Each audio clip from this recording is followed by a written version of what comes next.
Wikipedia states that the singleton pattern is a design pattern that restricts the instantiation of a class to one object. This is useful when exactly one object is needed to coordinate actions across the system. So we can only create that item once, and that item is used across the entire system.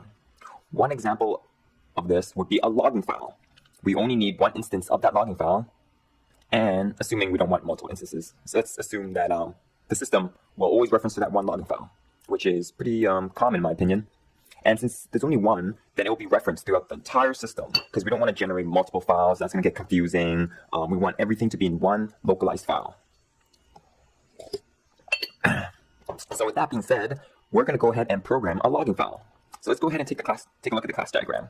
Well, the class diagram for this is the class is called Singleton. It has a reference to itself. It has a private constructor, and this is the key point in a Singleton pattern, the private constructor.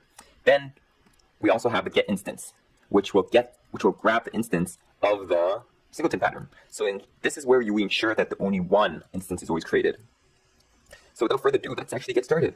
So we'll create a class. We're not going to call it the Singleton pattern because we're more creative than that. We're going to call it the logger file, or logger.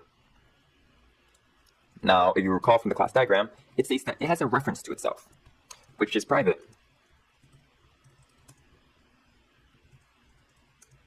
What was it? Logger. Just call it logger. All right, so this is private, and it is a static variable, which means all the object will reference this no matter what. Next, we have the best part of the Singleton pattern, which I thought was really cool when I first learned it, was the private constructor. What does that mean? It means nothing can create it at all. And you don't believe me? Let's go ahead and split view on this. And let's try creating it.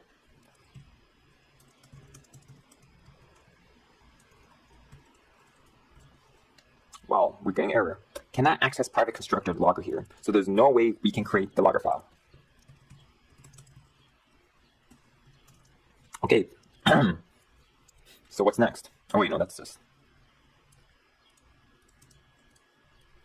That was a herp derp on my side. Let's just put everything in one line. Okay, so what is next? What's next is we have to somehow get the instance, because if we can never create this class and we can never get the instance, then it's pretty useless. So let's go ahead and create a public static. We will return a logger, and we'll call it getInstance. Here, we're just going to check if it equals null. This is the Yoda expression, if anyone's curious. And the Yoda expression simply means you switch the constant, so it's always on the left side. And there's a reason behind that why it's good, but I'm not going to expand too much because you're already learning enough. So what are we going to do? Well, if it's null, it means we can create a new instance. So here we'll have logger equals a new logger. We can create it in here because it's within the class. And then what we're going to do, we want to return the instance, which is the logger. Now, if you look at this, no matter what, it will always state that if it doesn't run into this if loop, okay, if statement, then it will for sure return the instance because we have something of it already. Now we need something for the logger file to do.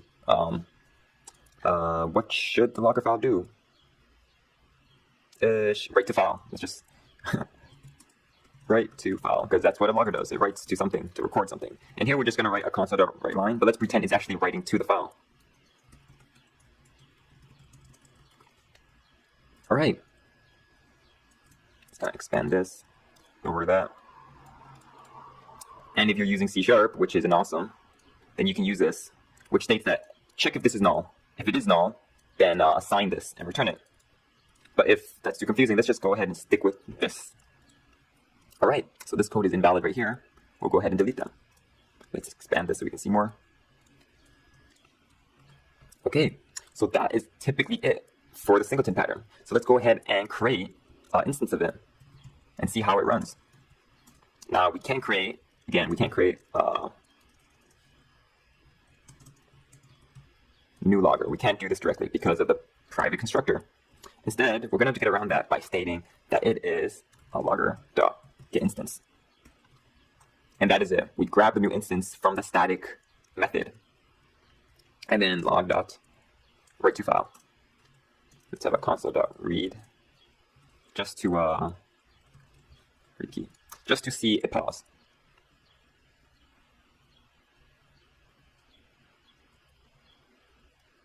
And here we write to file. Actually, it should be route to file. Well, I guess a better implementation would be we pass it some sort of logging message, string message, and we actually write that message. So it will record it into the file, and here we'll say, Mike Abyss is awesome. Suit up! And for those who watch How I Met Your Mother, you are awesome. So let's run it again and see that everything goes well. Mike Abyss is awesome, suit up. So let's just pretend there's like a text file and we open it up and that's what it said inside. And this is all there is to the Singleton pattern. Now you're probably wondering, okay, why go through all of this when I can create let's create a constant file.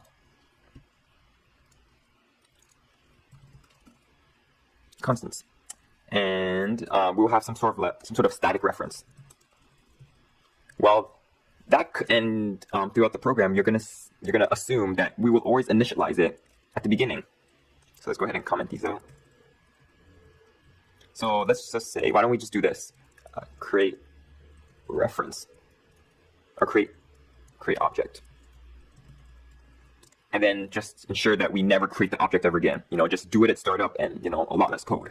Well, that is a way to go around it, but I highly do not recommend it because a singleton pattern is a well-recognized pattern. And let's say you move from jobs, you leave your current job, and a new employee comes in. If you went with this static reference in the constant file, then after a million lines of code, then he or she might not know that, hey, we're only supposed to have one new reference of this object. And then he or she will go ahead and create a new object again. And that's not what you want. You do not want to create a new reference. You want to keep using the same old reference. So this is one reason why we should stick with the singleton pattern. It's highly recognized and by many people. Majority of post-secondary education will teach you this singleton pattern. And it is overall a good pattern to state that we should only have only one reference or one instantiation of this object. So I hope you enjoyed the tutorial, and I have no clue what I'm going to do for the next tutorial yet again. Stay tuned and hope you enjoyed. Hey everybody,